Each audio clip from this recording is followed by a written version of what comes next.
5 seconds away. Oh.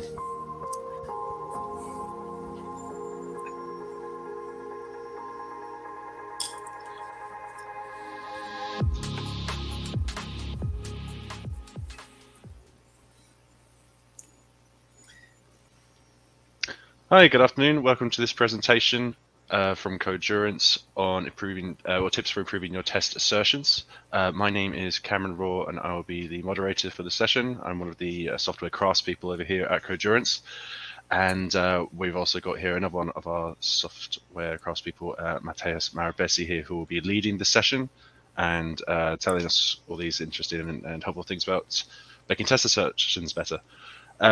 It's a very important topic for us at Codurance, all things testing. Big believers on TDD for creating and maintaining efficient code bases, and we don't do anything without a good set of test coverage for everything. So it's very much essential to what we do, and we do like sharing our philosophy on TDD with as many people as we can as well. So it should prove to be a very useful and good session. So without further ado, I'll pass it over to Mateus. So thank you, Cameron. Let me share my screen briefly.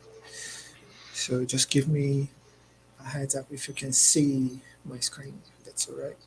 Yep, I can see that. Looks good. Yep. Okay. So there you go. So thank you, Cameron, for the brief introduction. And I saw some familiar not faces, but nicknames in the chat. So welcome you all. So let's get started. So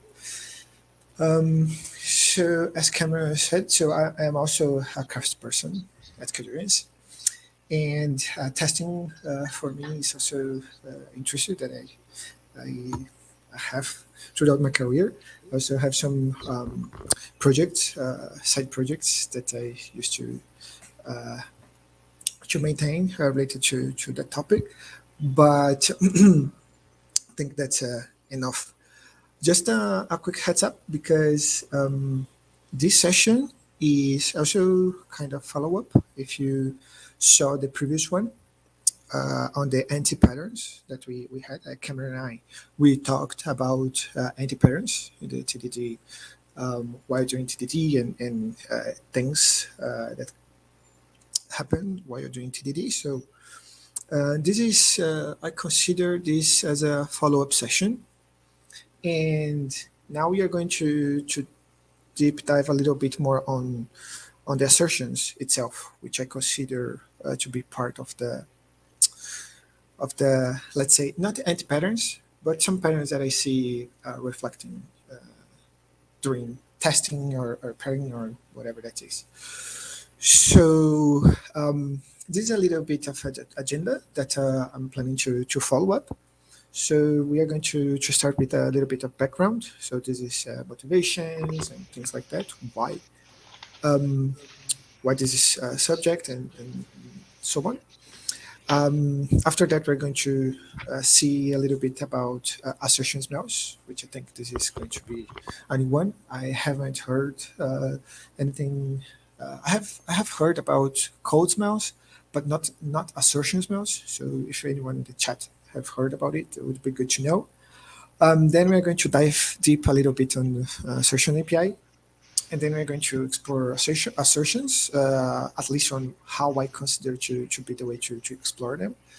And last but not least, we're going to see like a wrap up on what we did, and hopefully some takeaways.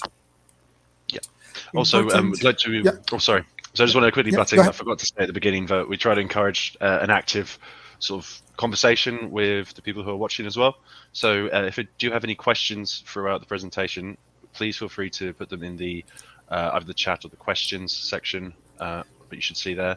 And I'll do my best to gather a small group of questions and try to pass them on to Mateus and bring them to his attention without breaking his flow too much. Nice. So awesome. Yeah. And this is a great follow up on that because here we are going to talk about Jest and JavaScript. But if you are not familiar with Jest or JavaScript itself, so this session, I For some examples, this is going to be in JavaScript and Jest, but the concept. So this is something that we can is a little bit more abstract. So if you're using JUnit or PHP unit or whatever, I think those apply as well. So don't worry too much about um, Jest itself. Just if you have any question related to that, so don't worry. We can try to um, follow up on that as well. So there you go. Let's give a little bit of warm up. So the background for this session, as I was saying, this is a kind of follow up session on the TDD anti patterns, more specifically on the assertions, because I think assertions are the basics, like the fundamentals, like the base. I would say, like if it were a pyramid, it would be the base of the pyramid. So when you start to test anything, we usually want to assert on something. So this is basically what I saw in the projects that I worked professionally or even side projects. So I just try to um, combine what I saw and some things that I see that still today that worked. So this is more about my journey. So what I saw and how I think is a good way to approach assertions and testing. And also, I think this is relates with my TDD, how I like to practice, and I try to keep pushing this a little bit every day. So if you haven't attended the last session, this is the last session that Cameron and we hosted last time, and here's the link, but you can find in the Codurance website as well. So I highly recommend for you to, if you haven't already, to have a look at the session. And as I was saying, this the goal here is going to we are going to use Jest because there are some examples that's almost impossible uh, to use without a concrete example. So Jest was one of the first choices for me, and not because I'm used to JavaScript, but in the last session that we did, JavaScript was a pretty popular language. So I think that was a good choice to follow up on that.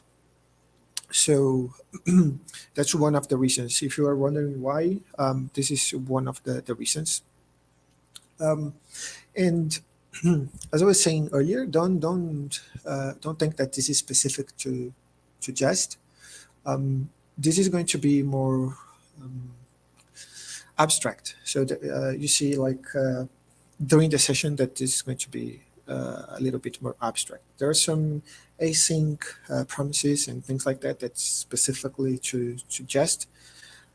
But I think if we dive deep into other frameworks or libraries, we are going to see the same concepts as well. Okay, so don't worry about being the Jest or JavaScript. It can be anyone.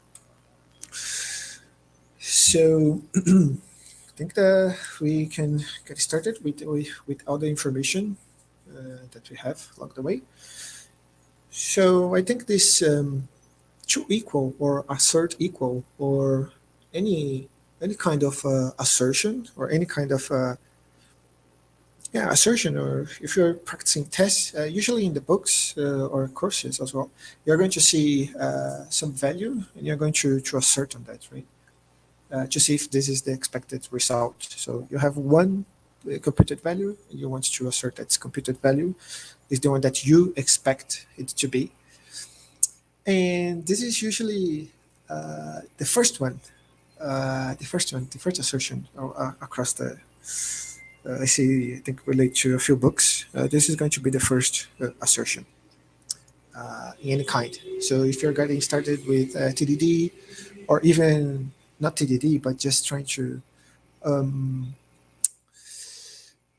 do tests after the fact, so test later. So for example, with Cypress, you have some kind of assertions that are like true equal or uh, Usually the name to equal is specific to jest, but you see some value, you have some value, and you want to assert on that value across any testing strategy. And when we talk about jest, specifically trying to do TDD, usually this is what we see. So we see some value, right? We have some const. This is some value, and we want to assert that this value is the one that we expect. And this example is pretty simple, but it's just to give a gist of what we are talking about, right? So we have a value, and we want to assert that some value is the same as before. Usually there is some computation and stuff like that, but I think this is enough to take the idea. Then next, another behavior or something that I often see coming often is besides asserting, using true equal to assert a value, we see some general logic. So for example, this expect, we see some logic before asserting, which is something that is often we can at least I can relate to a few code bases that I've worked with. And this is yeah, of course it's will pass as well. And the last one, I think it's the third one. The last one is to see if an array. So we have an array of users, and we want to assert the length of the array, right? So usually for that we have this in JavaScript you have this dot length that gives you back the array size, the list size, and then you can assert on the size. And this is also a common behavior. This is actually pretty popular. This is quite frequent along code bases. So if you haven't noticed, this is these are, I think that those are something that I consider myself to be some assertions mouse, if this exists at all. If I'm not making that up, but I think this name is quite interesting because if we think about those assertions, we have three different test case, let's say, scenarios that we use those two, and we use the same equals to see, or two equals to see if they are the same. So we have this that's valid. The first one I think is valid. Just we have some value and you want to assert on that. But this one we have little bit of logic, which is I think it brings some makes harder to read or to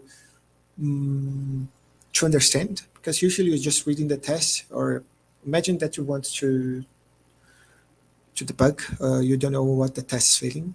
Usually using logic like that could lead to could make you take longer to find a solution.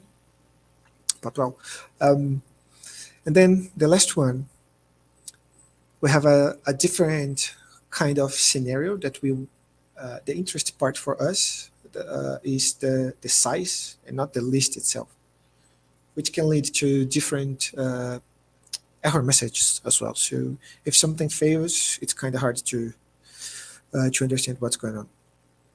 So basically, we have those three scenarios, and they are fine. I think they are fine. They're okay. But this relates me to the TD, this video from Dave, which is I also referenced this video on the previous session, and it says it's basically going around the TDD anti-patterns and trying to talk about having a conversation what led the test, why it was an anti-pattern, what led the code to be like that in a sense. And this discussion, I think I related this to this discussion because the assertions that we're going to see here, I think that the inspiration came from that as well. Because sometimes you want to write a test, you just want to get some confidence and move on. But this can lead to something like won't call it an anti-pattern, but like this assertion smells on the code base. So if we think about that, we have this smells, right? There is something that we saw on the examples, different scenarios. We have some logic. We have sometimes something different to debug, or something difficult to read, make it even harder to read. We already know that there are some anti-patterns. So on TDD, but not as far as I can tell on the assertions. Can we do better? So how can we? Is it possible? I mean, can we improve the situation? And that was the question that I asked myself when I saw those repeating patterns across code bases and more test code bases. And here on Jest, when I saw that, I said, I know there's something going on here, right? There's something that does not feel like. I think we can do better. And I saw, so if I know that, if I think that we can do better, I have this hypothesis. So the second step was to have a look at the Jest documentation, because I thought that with myself, I said, well, Jest might have something that can help us with those smells or something like that. They probably they have something. And when I saw that, I went over to the documentation, Just documentation, and I could see 5 different categories, if I can say that, that we that I could like named for different assertions. So there are 5, and the first one I call like primitive assertions. Those are related to numbers, strings, so primitive data types. The second one, I categorize them as modifiers, which is if you want to something just to modify a value. Usually, if you want to reverse logic, let's say if you want something to be true, you don't want to be true, you want to be false, for example. Then callbacks, and last but not least, timers. Oh, sorry. And last not least now is async, because timers are related to async. So we have those 5 categories that I would say, and it helped me to like giving this category. It gave categories. It gave me some insights on how to keep track of those assertions. So, for example, we have those 5, and then let's try to dive into each of those a little bit more in detail. So the first one is primitive assertions. And as I was saying, they are like related. Here, I'm specifying them like numbers, booleans, and arrays. But they can be strings, objects as well. Not objects, but strings or stringified objects or something primitive that JavaScript has. And here, for example, we have this test that asserts if a given variable is a number, and here in the line that we see the expect, we see this type of is number, and this type of just give us the type of this variable. In this case, what it returns from the callback, and we are trying to assert to equal number, because we want to see if give us the data type if it is a number or not. But here we have a little bit of logic as well. The type of is number. So, for example, we could improve a little bit this one using this special, how can I say, special function that's called .any, the expect object, that you can pass in number. For example, you want to anything that comes from the from the return of this function is number. You just can expect that it's going to be a number. So we just removed a little bit the load to read the test. So we don't have this type of. So for example, if you're coming the code base, you see that is number. You know that it should be any type of number. So you don't need to understand what type of is or what it returns, right? If it's capital or not, the number is capital or not, or something like that. So then it gives you this removes this logic from the beginning, so no overload trying to read the test. So next is related to it relates to logic as well. So for example, in the expect block, if you have a look, we have this expected is greater than actual, and it just expects this to be that what comes is greater than the value that's computed. So here I'm saying that this is actual. So again, could be for this example, it seems silly, but imagine that you are on a code base doing some computing.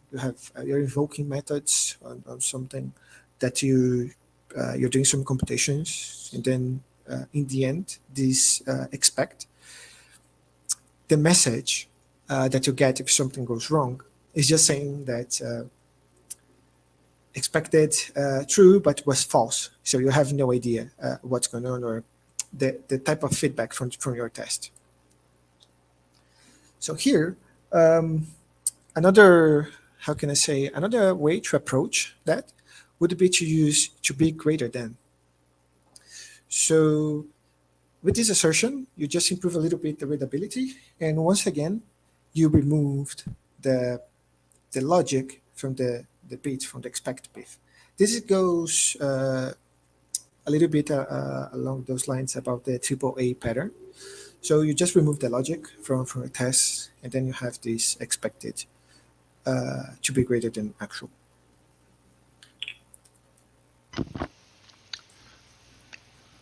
I have a question, Matteo, so that's go all ahead. right. Yeah, I was going to say, sort of related to what you said there, where we've got a particular kind of assertion, a very precise assertion to help clean up what we're doing. Is there a way to extend Jest to build sort of common assertions that you might be able to use? Yeah, that's a good question. And yes, you can extend. You mean to be greater than, right? So imagine that we want to add like assertion that is Cameron, for example. You can do that, and it's pretty straightforward. So you can do just dot extend, and then you can extend your create your own assertion with any name. It's like a JSON notation. I will try to bring an example later in the presentation. Let's see if I can share with you. Cool. Thanks. Okay, there I go. So next up, so I think this is really a common one. So if you're dealing with arrays, which I say here is like a primitive as well, but this kind of test, I think it's easy to relate if you're doing some kind of test first or any kind of test. You just want to assert that the array that you receive has some value, and doesn't matter the order. So here we are specifically saying like the position 0, I want banana. Position 1, I want mango. So this is fine, but I found that it's tricky to, if something goes wrong, and the second assertion, the third one won't run. And I found that this is a little bit tricky to sort when you are in a scenario that you see an error that you don't know what it is. And this is a little bit difficult to debug. Not to debug, but to see what's going on in your test. So for that, we have this assertion that comes from the expect as well, And instead of asserting for each position of the array, and here it's something important to mention that the order on this array containing don't matter. So you don't matter which order. So if you want exactly the order, you have to do exactly what I did, or if not, you need to build your custom assertion. But in this case, uh, doesn't really matter if banana comes second and then watermelon is the first one. But usually that's what we expect. So, but there are some specific scenarios that you might want to use some thing in concrete, like this specific position. Yeah. I don't know if you have any question related to that, Cameron? Yeah, we got a question from Lissandro. Would it be something recommended to extend the assertions when working on a shared code base? I ask because if someone was seeing assertions that are not in the Jest docs, they could be surprised to see magical assertions. That's an awesome question. But I will give you I, I think I should have built this assertion before sharing that, but I will share anyways. You're correct. So the first thing that we have to be careful is if you're going to build your custom assertion, make sure to document that and make it explicit. So share with your coworkers, write down the documentation, make it visible, and make all of your teammates to know that it exists. So you reduce this friction between, look, this is custom and this is what Jest provides. But and this is the first thing. The second one, once you see that there is no, the second one is the scenario. So, for example, the scenario that I would like to give as an example that we had once is there is one specific assertion. Imagine that you want to assert that a function has been called with a specific sequence of parameters. This specific way just doesn't have something built in. So you would have to build yourself, or you would have to redesign your test to convey what you mean. So in this scenario, I think that's valid. So if you see some scenario that you can't see where to go, or that just doesn't work, I think this is valid. But it's sometimes really specific scenario that you might want to use that. So I hope that answered the question. If not, we can just let me know, Cameron. But Great. Alessandro says perfect. Thanks. okay, yeah, nice. You're welcome. Um, so yeah, so here just to highlight that, for example, to equal, we just replace three assertions with one, and here we also reduce, or let's say, reasons to fail test to instead of three, because we have three different assertions, to just one. And once again, if this test case scenario fail, just will give you a much better message instead of just position 0 is not banana. Sorry, Matthias, I've missed a question Yep. from Yep. Emmanuel. No, right? Go ahead. It might be about the previous slide. Does the second piece of code test for all the items on the array or only some of them? Because otherwise it's not the same. Yeah, all of them. It tests all of them. It is the. I know what you mean. That's not the same. Yeah, both of them test for all the items in the array, but the difference is how they fail and the feedback that they give you. That's why they it has like they are on the same test. So the idea here is just to, if it's under the same test, I would expect this to fail consistently, not just because in this year there is no banana. Don't know if it's clear enough, but I'm yeah. What I'm interested in is in the value, not in the position or something like that.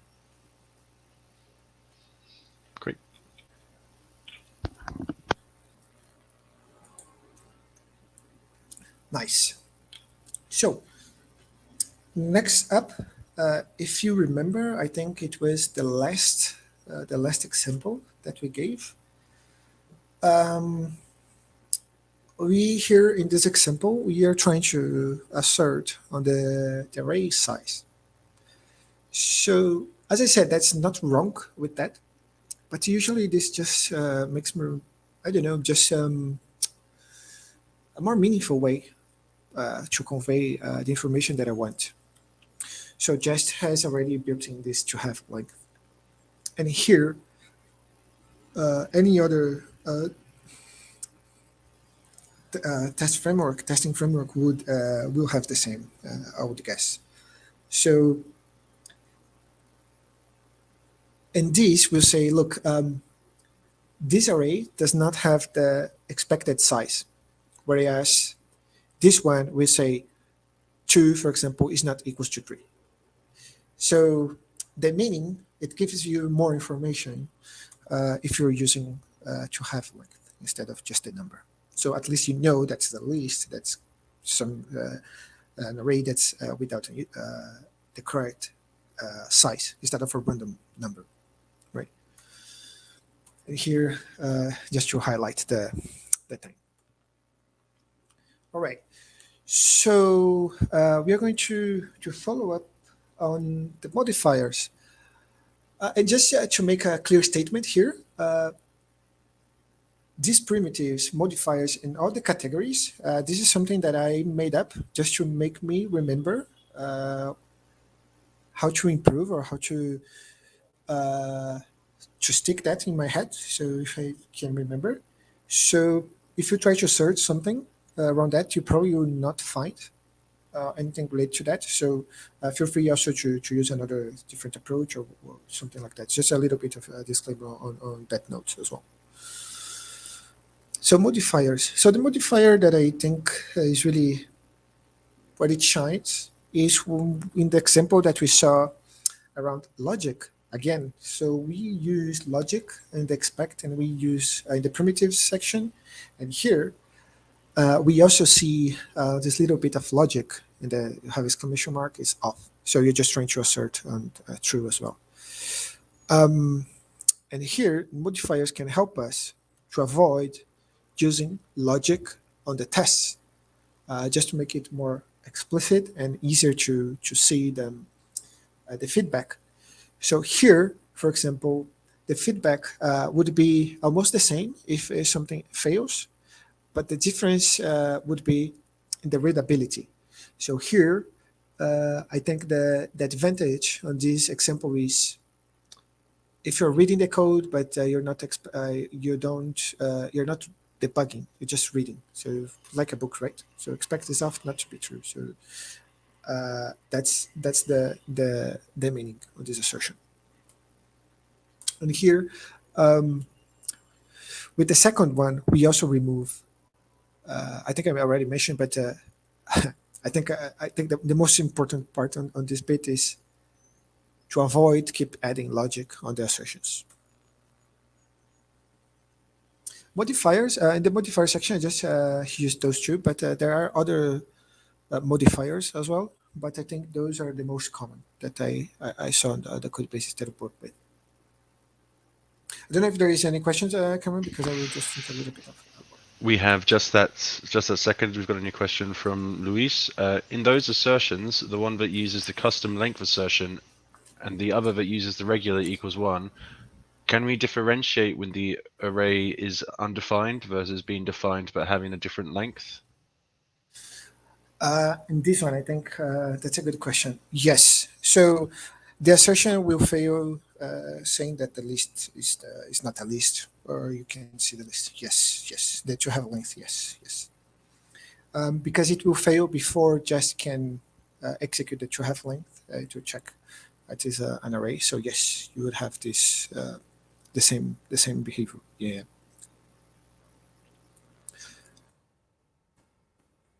I think would be, and this would be a little bit more expressive as well, because it will indicates to you that it was a list, an array is undefined or something like that. Instead of just couldn't read undefined of dot length of undefined or something like that. Okay, there you go. Callbacks. Here is where things start to get in a little bit trickier, I would say. And this is specific to more specific to Jest. But if you're not into JavaScript and Jest, I would say that this is start to this relates to asynchronous programming. So if you have any kind of async going on, I think that would be um, interesting as well.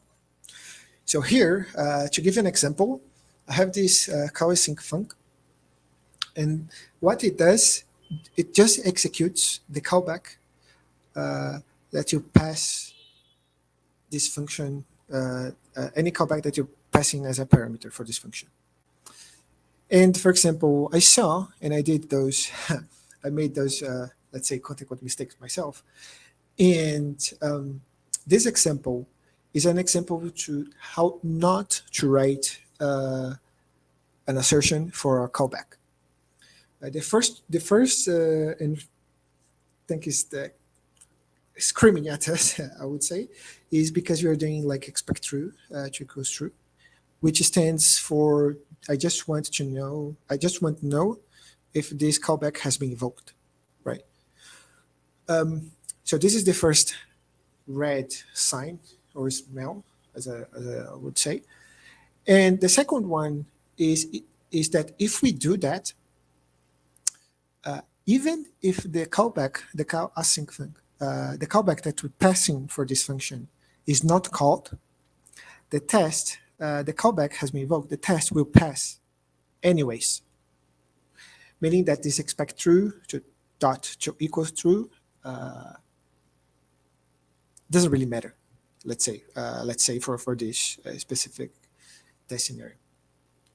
So the feedback for this test, you would miss the crucial part that the next example fixes, which is if you want to know when something has been called, you just have this assertion that is to have been called. So this will assert that this function has been called at least once, and it can be how many times you want.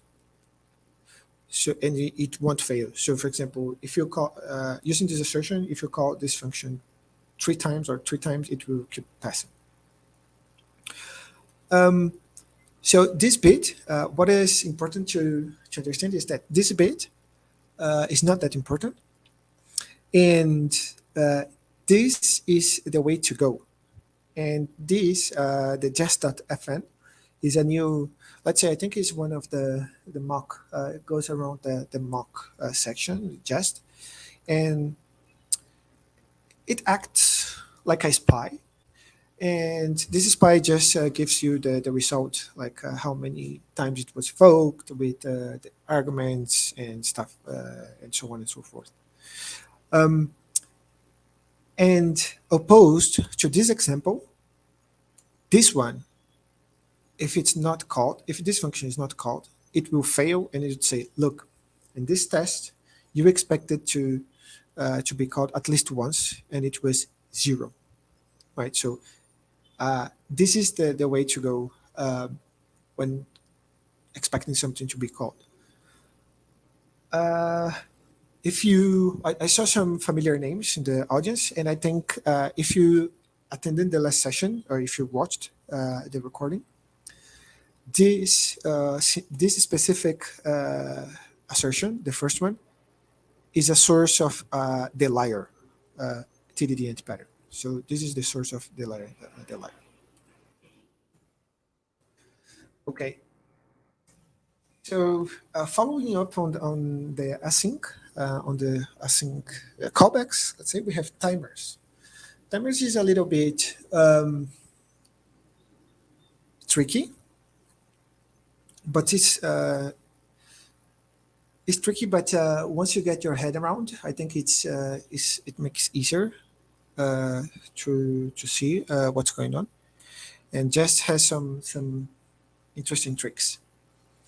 And this is another reference that these timers related functions, I tend to relate with this non-determinism in tests, which is you have something, you want to compute something, often in the future, and you might receive a result back, uh, be it after some time, or be it when you need to tweak some date time related behavior. So Jest has some functionalities that help us to avoid this non-determinism. Because, for example, on this blog post, Martin Fowler talks about how you handle dates, right? How you can handle the non-determinism from dates, for example, from minutes, from seconds, from hours, even years, how you can make it reliable and consistent to use your tests. Because one thing is you can't imagine that you are building something, testing something, and this something is going to execute once a month. So you can't wait your test, keep your test running, right? And just wait 1 month and see if it's went okay or not. So that's why that's what this is about, the non-determinism. And just so here, for example, I said about dates, years, but here it can be something like seconds. It could be something around 1 second.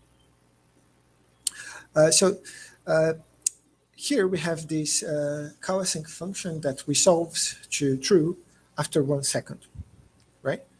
So the way to usually that I saw some code bases is if you have a promise, you just wait it to resolve, and then assert on the value.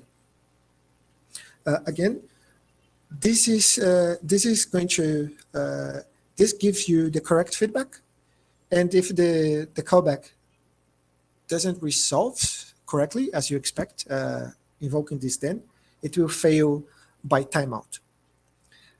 But the tricky here, the important bit here is not how how the test is written, but the bit that's it's important here is this 1 second. So here is 1 second, and you might think, oh, 1 second is fast enough. But what if you have 10 of those tests? So there are 10 seconds. What if your promise or your function resolves after 10 minutes? What can you do? So will you just wait for that to resolve, or how is going to be the case? So this is when Jest comes with this time-related thing that is the fake times and real times. And this is, I think I have to give a little bit of context because this is really specific to Jest and Node. But Martin Fowler's article, he wrote, I think, the first version in Java, and he uses a mock to handle with dates and time. So this is kind of related. But use fake timers give us the power to play around timers. So to advance, to go further in time, or to resolve things.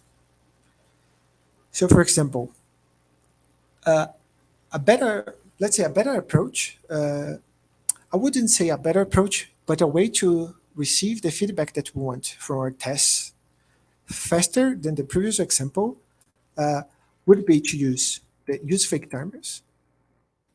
And doing your tests, which is in this case, we are just, it takes 1 second because it's an animation, a test case for an animation.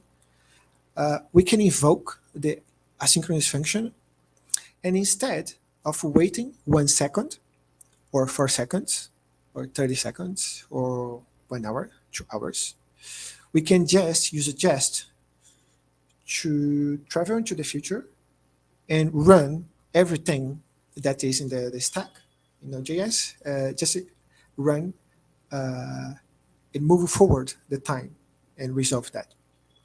So instead of waiting 1 second, we wait nothing. We just advance the time by 2 seconds. And then here we just assert that the value is the one that we expect.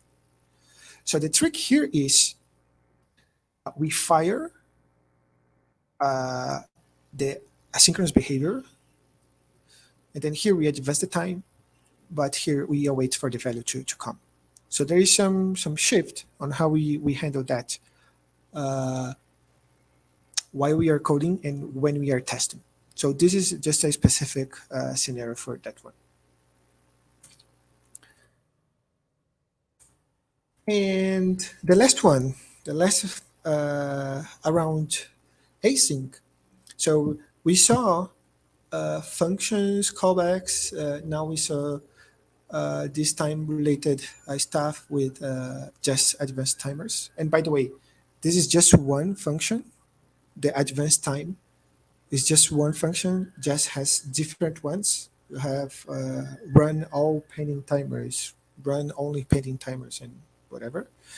So related to that, we have the async promises. That is goes along those lines as well.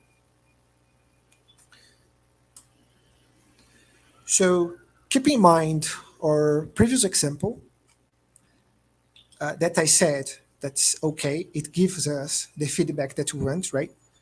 So if you want to test an asynchronous code and you write this kind of test, it will give you the correct feedback.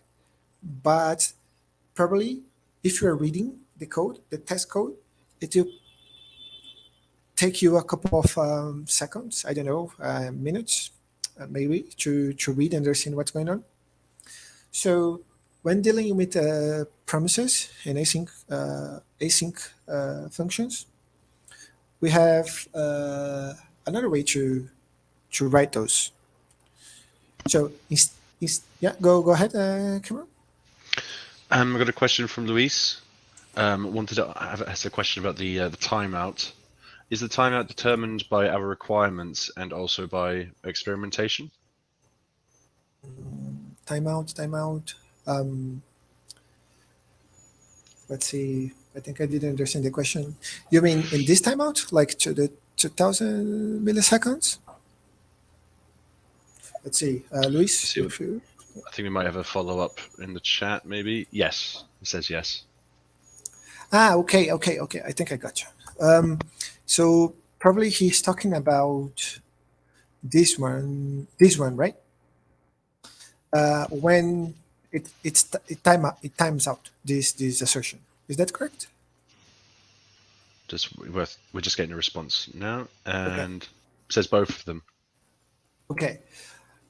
Just has a configuration that you can use, and I think it's called timeout in the just config. So just.config.js, you can handle how much you want to wait for that to resolve, and if not, it will time out the function. And here I say that it will time out and give you the correct feedback, because I think can you see my mouse camera on the? Can you see where I'm pointing? I can. Yep. Okay, so I'm saying that because if you see this one, this done, this is the trigger that says to just look, this test case is finished.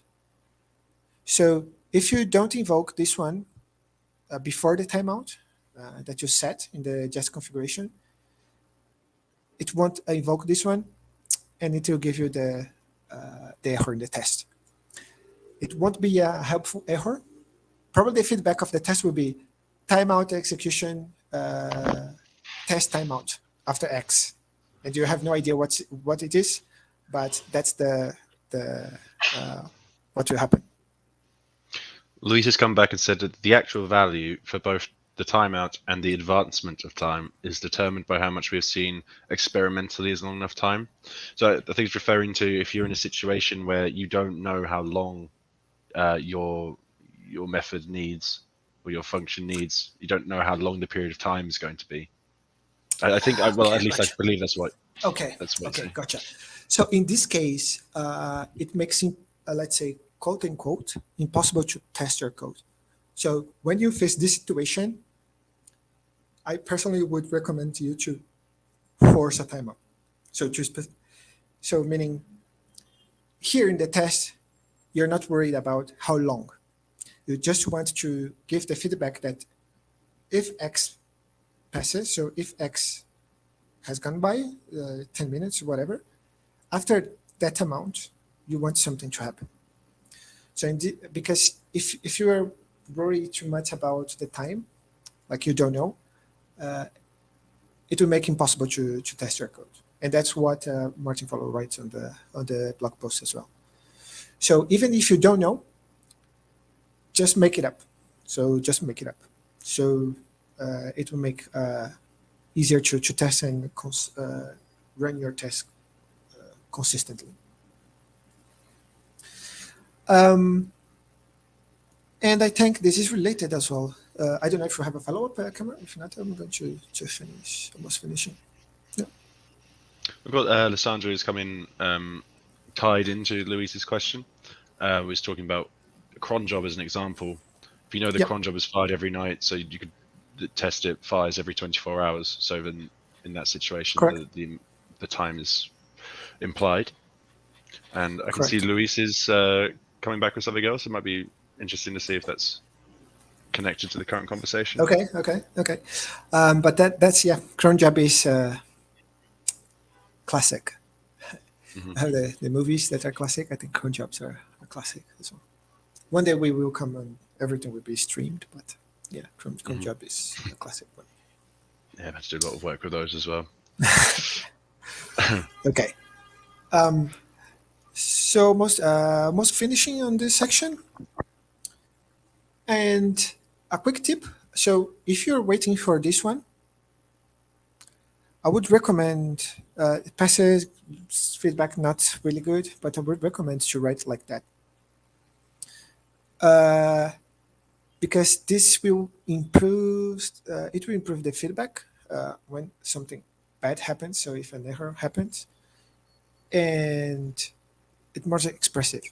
So if you have a look at this one, so you have to read that this is a async function. You have to remember that's a promise. You have to remember that the done is in place. You have to remember that it should resolves and not rejects, and then you're exerting and so on and so on. So here you just say you just say resolves to this value, and that's it. The same happens to reject. So to test the reject, if the premise rejects in this fashion, instead of the dot then, you would have to write dot catch.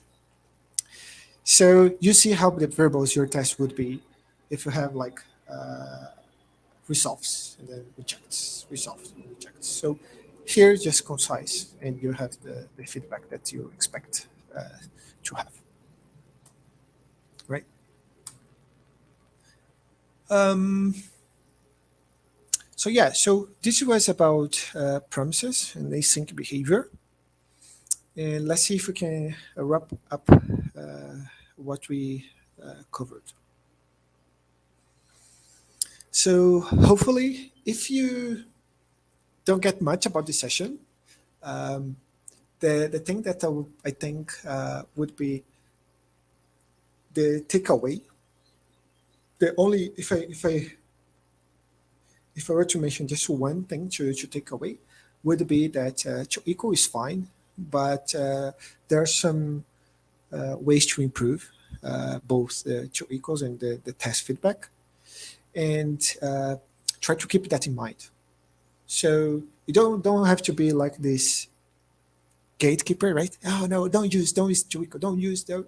But it's just to see, just to ask yourself when you see that, when you see some smells, right? That's why I I prefer to call them smells than anti-patterns because when you see that something, it might be better to, what if, right? So what if I find something that fits this case better? And this is totally normal because Chuico is the first assertion that we learn and that we start with testing. Hopefully, we are going to see these assertion smells more often. I think so. At least at this moment, I think you know at least have a gist of what that means. Along those lines, testing feedback is also important. So if we change how we write the assertions, it can have a positive impact on the feedback that we get from our tests and understand readability and feedback. Also, we came up with these 5 categories, that is primitive data types, modifiers, callbacks, timers, and asynchronous code. If you want, I think I forgot who asked this good question around custom jest assertions. And turns out that we already have a package that it's called Jest Extended. So I think it's worth checking them out because they have a bunch of different assertions that Jest doesn't have. And last but not least, if you're curious about the test examples that we use and the code running, you can have a look at this slash Jest Playground. It's here. I try to use the code sandbox, but they have some jest functionality disabled. So it's not reliable to share them. So I just uploaded them on the GitHub account. And with that, I wish you all happy testing. And I don't know if I should stop sharing and have a chat with Cameron. If you have any questions. Yep, if anyone has any questions, please go ahead and take the opportunity to enter them either in the questions section of the chat now. I'm also going to leave in the chat some useful links that you can visit, and we hope you bookmark and get some use out of. We've got some more events through Codurance. If you've enjoyed this and you're getting the most out of it, you'd like to see what else we have available. We have things like code retreats and things like that that you can check out there. Also, I thought this would be worth sharing as well. We have a page just for catalysts that we use to practice with over at Codurance. So if you've seen anything today that you want to go and practice and try out, then you can pick a great catalyst from there. And also regarding the quality of our presentations, like the one you've just seen, we do have a feedback form that's here as well. So any feedback is very much appreciated. So please, if you have any ideas, then feel free to leave them there for us. Can you see my screen, camera? I think it's stopped sharing, right? Yeah, I've stopped sharing the screen. Okay. Now, yeah. Yeah, and I just would like to mention as well that we have. That's an awesome idea to practice some kata with those in mind. And as a follow up, I would suggest one talk that our colleague Javier Chacana did on TPP as well, that I think it fits this subject. So just in case that if you want to follow up. Great. I can see Lyssandra's typing. We'll see what he's got there. Oh, Lyssandra's just saying, great guys, thanks a lot. So thanks for coming, Lysandra, and thanks to everyone else who's here for coming. And we hope that you've learned something. I know that I certainly have, and we hope that you've enjoyed the presentation. And keep an eye on Codurance events to see what other things are coming up in the future. Yay! Great. Cool. Bye-bye. Thanks, Mateus. See you. Thank you. Thanks, bye. Bye.